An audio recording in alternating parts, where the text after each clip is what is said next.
আল্লাহর হাবিব বলেন,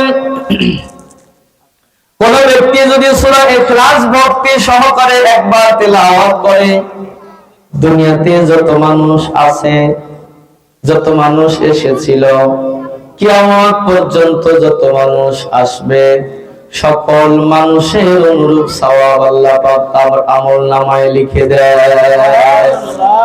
রাসূল আকরাম সাল্লাল্লাহু আলাইহি ওয়াসাল্লাম বলেন, যে ব্যক্তি সূরা ইখলাস ভক্তি সহকারে একবার পাঠ করিবে, আল্লাহ পাক তাকে কমপক্ষে 1 বছর নফল ইবাদতের সওয়াব লিখে দিবে।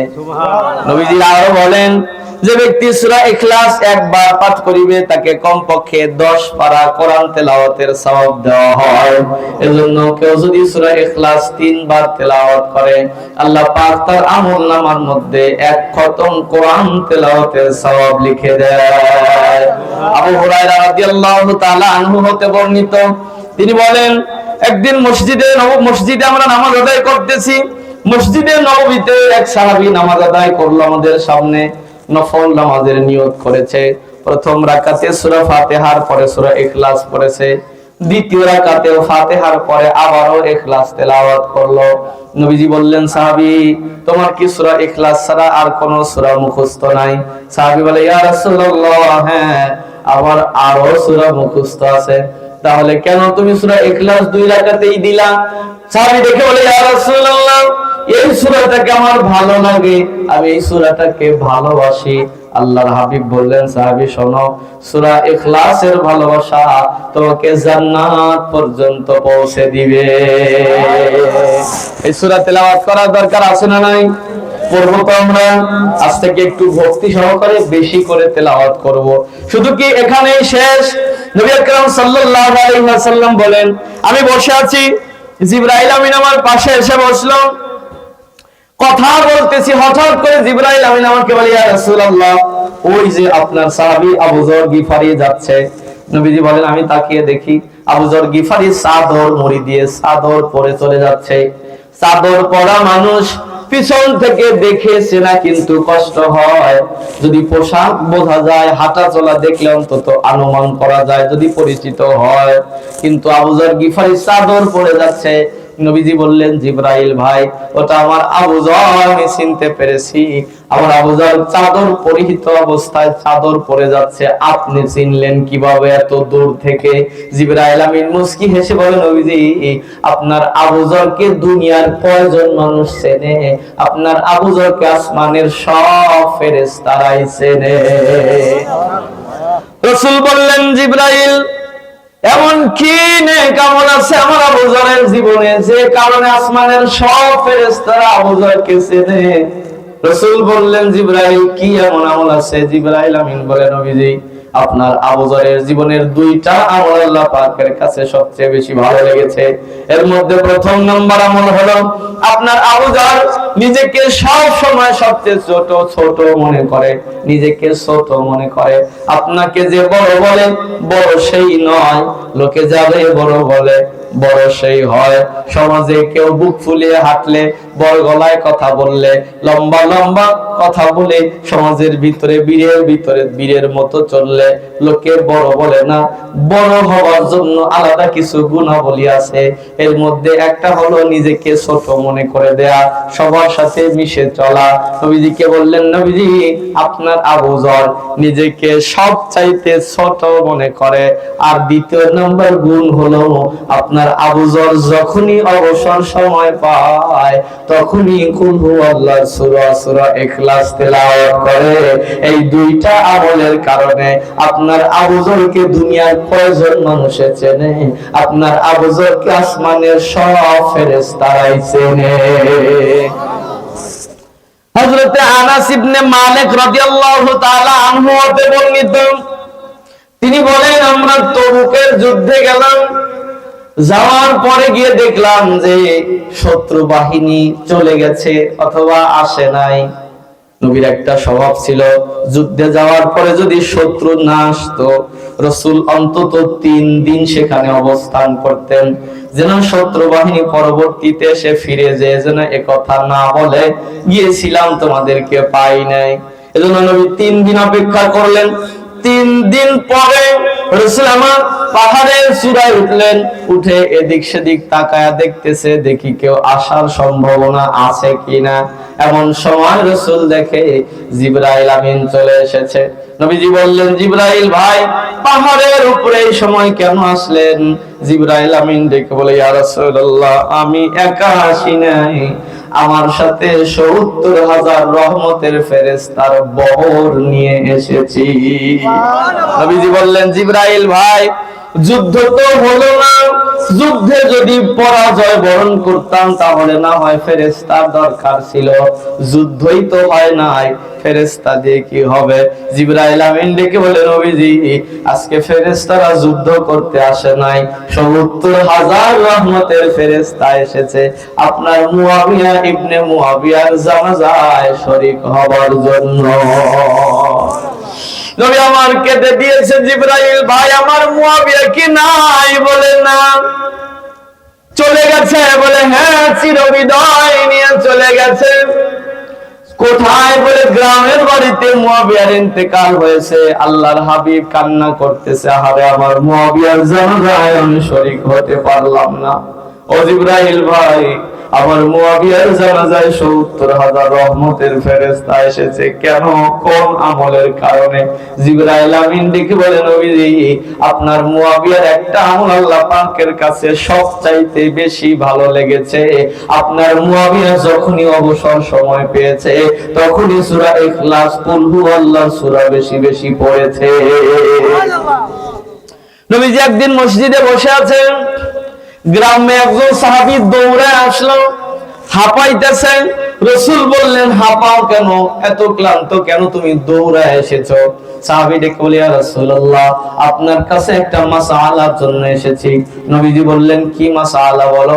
নবীজি আমি সারা মাস কাজ করি, মাস শেষে আমার টাকার হিসাব পাই না, সারা মাস কাজ করি, মাস শেষে অভাবই থেকে যায়, ঋণ আমি পরিশোধ করতে পারি না, ঋণও থাকেই, অভাবও থেকে যায়, আমি কোন আমল করলে ঋণ পরিশোধ করতে পারবো, অভাব আমার দূর হবে? রাসূল বললেন, সাহাবী শোনো, তুমি একটা আমল করবা, ঘরে যখন ঢুকবা ডান পা দিয়ে প্রবেশ করবা, আউযু বিল্লাহ বিসমিল্লাহ করে সূরা ইখলাস তেলাওয়াত করে ঘরে ঢুকবা, আর ঘরের অধিবাসীদেরকে সালাম দিয়ে ঘরে ঢুকবা। এই আমলটা ৪০ দিন করার পরে কি ফলাফল পাও আমাকে এসে বলিও। সাহাবী বলে, ঠিক আছে হুজুর। সাহাবী চলে গেল, ৪০ দিন যায়, ২ মাস যায়, সাহাবী দেখা করতে আসে না, স্পেশাল ভাবে কথাটাও বলে না। একদিন নবী পাকের সাথে বাজারে দেখা, রাসূল বললেন, দাঁড়াও, তুমি কি অমুক না? ওই যে অমুক দিন আমার মসজিদে গিয়েছিলে? বলে হ্যাঁ। তুমি কি আমার কাছ থেকে আমল আনো নাই? বলে হ্যাঁ। ৪০ দিন পরে আমলের ফলাফল জানানোর কথা ছিল, তা তো তুমি আমাকে জানালে না। সাহাবী মুস্কি হেসে বলে, ইয়া রাসূলুল্লাহ আপনি যে আমল দিয়েছেন, আপনার আমল যখন আমি আদায় করা শুরু করেছি আমার বরকত উপচে পড়া শুরু হয়েছে। উপচে পড়া বোঝেন? গ্লাসে পানি ভরে যাওয়ার পরে অবশিষ্ট পানি যদি আরো ঢালেন উপচে পানি পড়ে। সাহাবী বলে, হাদিসে এসেছে উপচে বরকত পড়তেছে। ওগো নবীজি আমার যে ছাগল ৬ মাসে বিয়ান দিত, এটা ৩ মাস পর পর বাচ্চা দেয়া শুরু করেছে। আমার খেজুরের গাছে খেজুর দিয়ে ভরপুর, এক পাকে আবার ফুল ধরে, ১২ মাস খেজুর, খেজুর এত দ্রুত পাকা শুরু হয়েছে। খেজুর গাছে বরকত, আমার বাড়িতে বরকত, ছাগলে বরকত, দুম্বায় বরকত, চতুর্পাশে আমার বরকত উপসায়া পড়তেছে। নবীজি এত বরকত সামাল দিতে যায় আমি এত ব্যস্ত হয়েছি, আপনার সাথে দেখা করার সময়ও পাই নাই। রাসূল বললেন, সাহাবী এটা হলো সূরা ইখলাস তেলাওয়াত করার বরকত। তাহলে পড়া যাবে স্পেশাল ভাবে, সময় পেলেই পড়বেন। আল্লাহর হাবিব বলেন, আল্লামা ফখরুদ্দিন রাজি বলেন, কোন মানুষ যদি সূরা ইখলাস তেলাওয়াত করে, বেশি যদি পড়ে, ঘুমের ঘরে যদি ঘুমের তলে কোনো সময় পড়ে, যে কাজ দিনে বেশি করেন এটা কিন্তু ঘুমের ঘরে অনেক সময় বলে ফেলেন। আল্লামা ফখরুদ্দিন রাজি কিতাবে লিখেছেন যে যে মানুষটা বেশি বেশি কুল হুয়াল্লাহর সূরা পড়বে, ঘুমের ঘরে যদি একদিন কুল হুয়াল্লাহর সূরা পড়ে ফেলে, ওই ব্যক্তি মুস্তাজাবুদ দাওয়া হয়ে যাবে। তার জবান দিয়ে যেই দোয়া করবে ওই দোয়াই আল্লাহ কবুল করে নিবে।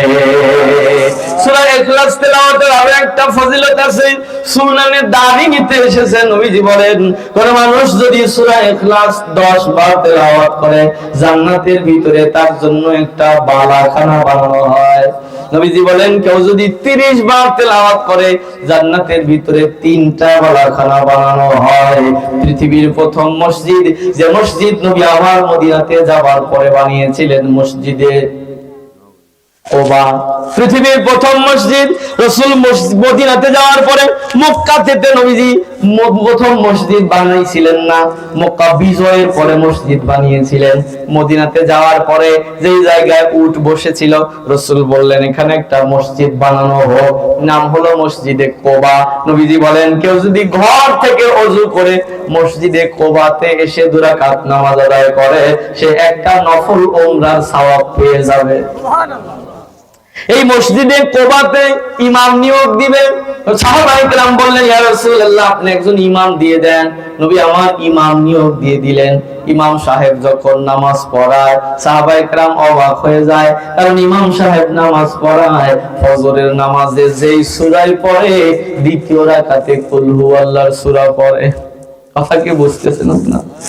যোহর আসর তো শোনা যায় না, মাগরিবে দেখে যেই নামাজ এই রাকাতে পড়ে, প্রথম রাকাতে সূরা মিলায়, দ্বিতীয় রাকাতে কুল হুয়াল্লাহর সূরা, ইশার নামাজেও কুল হুয়াল্লাহর সূরা। এইভাবে একদিন না 2 দিন না 1 বছর মসজিদে কুবাতে নামাজ পড়িয়েছে। 1 বছরই শুধু কুল হুয়াল্লাহর সূরা দিয়ে নামাজ পড়ায়। আমাদের সমাজের যে অবস্থা, ইমাম সাহেব যদি 1 সূরা দিয়ে 1 সপ্তাহ নামাজ পড়ায়, লোকজন বলা কওয়া শুরু করবে যে ইমামের চালান নাই, ঠিক না?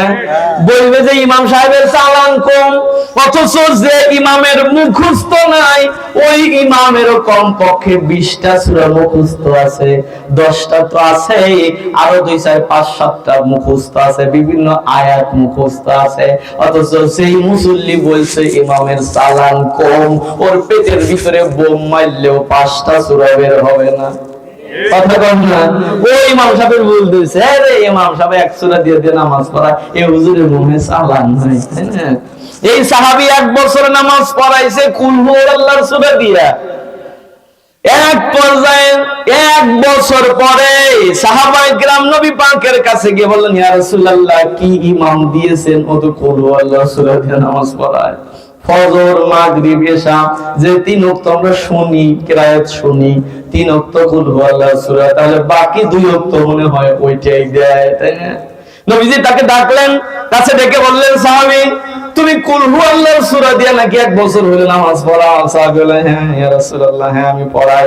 নবীজি বললেন অন্য কি কোন সূরা তোমার মুখস্থ নাই? সাহাবী চোখের পানি ছেড়ে বলে ইয়া রাসূলুল্লাহ আমার পূর্ণাঙ্গ কুরআনটা মুখস্থ আছে, আমি কোরআনের হাফেজ। নবীজি বললেন তাহলে সূরা ইখলাস দিয়ে তুমি নামাজ পড়াও কেন? সাহাবী চোখের পানি ছেড়ে দিয়ে বলে ইয়া রাসূলুল্লাহ আনা উহিব্বুহা ইয়া রাসূলুল্লাহ, এই সূরাটা আমি বেশি ভালোবাসি।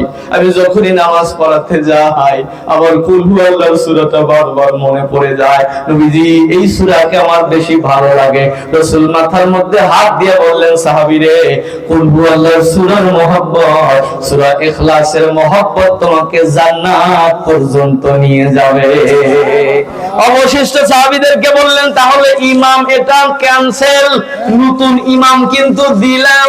সব সাহাবায়ে কেরাম দাঁড়িয়ে বলে ইয়া রাসূলুল্লাহ আপনার জবান থেকে যাকে জান্নাতি বলে ঘোষণা করেছেন, এই জান্নাতি মানুষটা যদি কিয়ামত পর্যন্ত কুল হুয়াল্লাহর সূরা দিয়ে নামাজ পড়ায়, জান্নাতি মানুষের পেছনে নামাজ পড়তে আমাদের অসুবিধা নাই। আমার বন্ধুরা এবার আমরা চলে যাই সূরাটার শানে নুজুল কেন নাযিল হয়েছিল।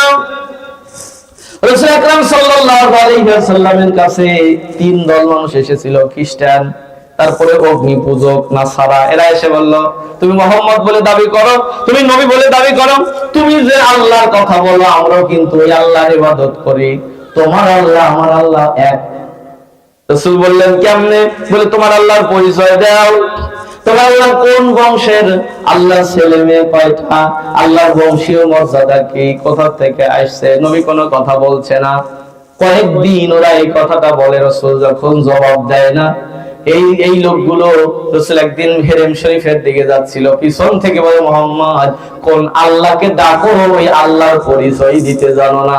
নবী আমার হেরেম শরীফের চত্বরে গিয়ে খোলা আকাশের দিকে উপর দিকে মাথা উঠে বলে, আল্লাহ তোমার পরিচয় জানতে চাই, আমি কোন কথা বলবো বলতে পারছি না।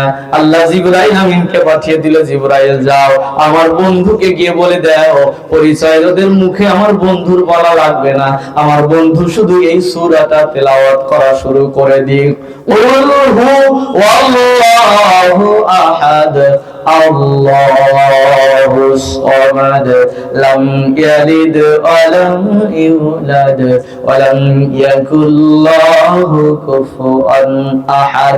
উল এর আসলে আপনি বলুন, এখানে যদি আরবি শব্দের শুরুতে, বাক্যের শুরুতে যদি উল না দিয়ে আল্লাহ যদি সরাসরি দিত হুয়াল্লাহু আহাদ, তিনি আল্লাহ এক, তাও হতো, কিন্তু আল্লাহ এখানে উল শব্দ যুক্ত করলো কেন? উল শব্দ যুক্ত করেন রাসূলের সম্মান বুঝিয়েছে। আল্লাহ পাক বলেন উল, আপনি বলেন, ওরা আপনাকে প্রশ্ন করেছে, আপনি জবাব দেন হুয়াল্লাহ, তিনি আল্লাহ, আল্লাহু আহাদ, আল্লাহ হলো এক, আল্লাহ হলো একক সত্তা। আরো একটা জিনিস বোঝার আছে, আরবিতে ওয়াহিদ মানেও এক, আহাদ মানেও এক। ওয়াহিদ মানে ওই এক যে একের ওয়াহিদ, ইসনানে সালাসাতুন আরবাআতুন খামসাতুন, যে একের 2 3 4 5 হয়, মানে যে একের বহু বচন হয়, ওই একের নাম হলো ওয়াহিদ। আর আহাদ হলো ওই সত্তা যিনি একাধিক কোন দ্রব্যাদির মিশ্রণেও তৈরি নন। আল্লাহ পাক বলেন আহাদ, ওয়াহিদ না দিয়ে বলেন আহাদ। আহাদ শব্দের অর্থ হলো উনি একক সত্তা, উনি এক বা একাধিক কোন দ্রব্যাদি দ্বারাও সৃষ্টি নন। আল্লাহ কয়জন? আরো আসতে, আরো আসতে, আমাদের আল্লাহ কয়জন? আল্লাহ পাক বললেন, রাসূল বলেন উলহু আল্লাহু আহাদ, আল্লাহ এক, আল্লাহ একক সত্তা। আল্লাহ পাকের আরো একটা পরিচয় দিয়ে আল্লাহ পাক পরবর্তী আয়াতে বলেন, আপনি বলে দেন আল্লাহর আরো একটা পরিচয় হলো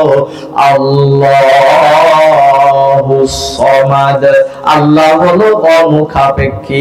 এখন সামাদ শব্দের ব্যাখ্যা যদি বলি, পান্নাপুর মহিলা মাদ্রাসার মাহফিলে তাফসিরে মারিফুল কোরআন, তাফসিরে খাজেন, তাফসিরে আশুর, তাফসিরে তারপরে বয়ান, যতগুলো তাফসির আছে, তাফসিরে জালালাইন সহ আপনি 10-15টা তাফসিরের নাম বলবো, আপনি সব তাফসির গ্রন্থ খুলে খুলে দেখবেন, সব তাফসির গ্রন্থে শুধুমাত্র সামাদ শব্দের ব্যাখ্যা দিয়েছে পৃষ্ঠার উপরে পৃষ্ঠা।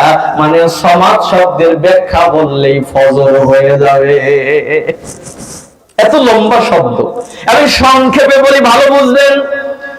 সমাদ হলো ওই সত্তা, সমাদ শব্দের অর্থ হলো অমুখাপেক্ষী, বুঝেন? গ্রাম্য ভাষায় বলে, আমি গ্রাম্য ভাষায় বলি, যিনি কারো কাছে ঠেকা না, দুনিয়ার সবাই যার কাছে ঠেকা, তার নাম হলো সমাদ। তাও যদি না বোঝেন, যিনি কারো কাছে ঠেকা না, দুনিয়ার সবাই যার কাছে ঠেকা, তার নাম হলো সমাদ। আমার বন্ধুরা, যদি আল্লাহ হলো সমাদ, ওই সত্তা, যদি দুনিয়ার সব মানুষ মিলেও যদি নামাজ না পড়ে, আল্লাহর বিদ্রোহ ঘোষণা করে, মানি না, মানব না, আল্লাহর কি কোনো ক্ষতি হবে? সবাই মিলে যদি আল্লাহ ওয়ালা হয়ে যায়, সবাই যদি নামাজ আদায় করে, আল্লাহর কি কোনো লাভ হবে? এবার কিন্তু এরা না করতেছে না, চিন্তা করতেছে মনে হয় লাভ হবে, কারণ আমরা নামাজ পড়বো, আল্লাহর লাভ হবে নাকি? কথা কয় না, না, দুনিয়ার সবাই যদি আল্লাহর বিরোধিতা করে আল্লাহর শক্তি থেকে এক চুলো কমবে না। সবাই যদি আল্লাহর পক্ষে কাজ করে আল্লাহর শক্তি থেকে এক চুলো বাড়বে না। তাহলে করি কেন? নিজের সরকার তেল দেই নিজে বাঁচার জন্য। সমাজ হলো ওই সত্তা, সবাই যার দিকে মুখ করে থাকে, সবাই যার কাছে ঠেকা, যিনি কারো কাছে ঠেকা না, ওনার নাম হলো সমাজ। কয়েকটা উদাহরণ দিলে আপনি বুঝতে পারবেন। হযরত সুলাইমান আলাইহিস সালাতু ওয়াস সালামের নাম শুনেছেন আপনারা? সুলাইমান পয়গম্বর একদিন নদীর কিনার দিয়ে যায়, লক্ষ্য করে দেখে একটা পিপীলিকা মুখের ভিতরে সরিষার দানা নিয়ে এসে নদীর কিনার দিয়ে হেঁটে যায়। নদীর ভিতর থেকে একটা ব্যাঙ এসে লাশ দিয়ে পিপীলিকাটাকে মুখের ভিতরে নিয়ে নদীর ভিতরে চলে গেল। সুলাইমান নবী দাঁড়িয়ে বলে, আল্লাহ, বুঝলাম না, এই পিপীলিকা তো সারাদিন পরিশ্রম করে একটা সরিষা দানা হয়তো বা জোগাড় করেছে, সে খেতেও পারলো না, ব্যাঙ তাকে সহ খেয়ে ফেলেছে। আল্লাহ, এ কেমন বিচার? আল্লাহ বলে, সুলাইমান, কিছু সময় দাঁড়িয়ে থাকো।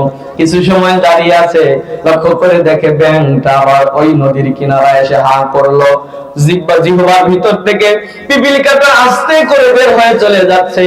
সুলাইমান পয়গম্বর পিপীলিকাকে জিজ্ঞেস করলেন, পিঁপড়া, সবেমাত্র তুমি কিছুক্ষণ পূর্বে ব্যাঙের মুখের ভিতরে গিয়েছিলে, তোমার মুখের ভিতরে একটা সরিষা দানা ছিল, এখন আবার তুমি চলে যাচ্ছ, মুখের সরিষা দানাটা কোথায়? পিপীলিকা দেখে বলে, পয়গম্বর, আমার মুখের ভিতরে যে সরিষা দানা ছিল এটা নিয়ে আমি এসেছি।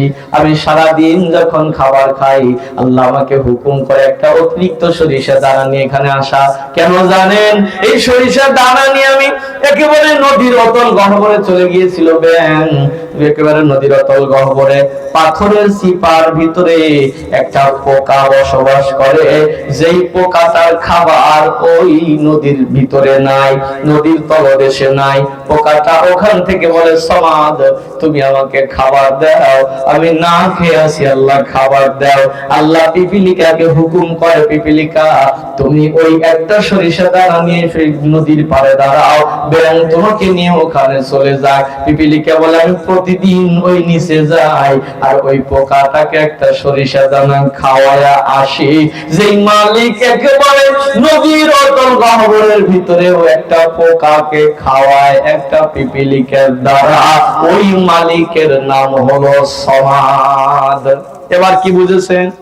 মানে দুনিয়ার সবাই যার কাছে ঠেকা, যিনি কারো কাছে ঠেকা না, তাহলে সম্পদ দেওয়ার মালিককে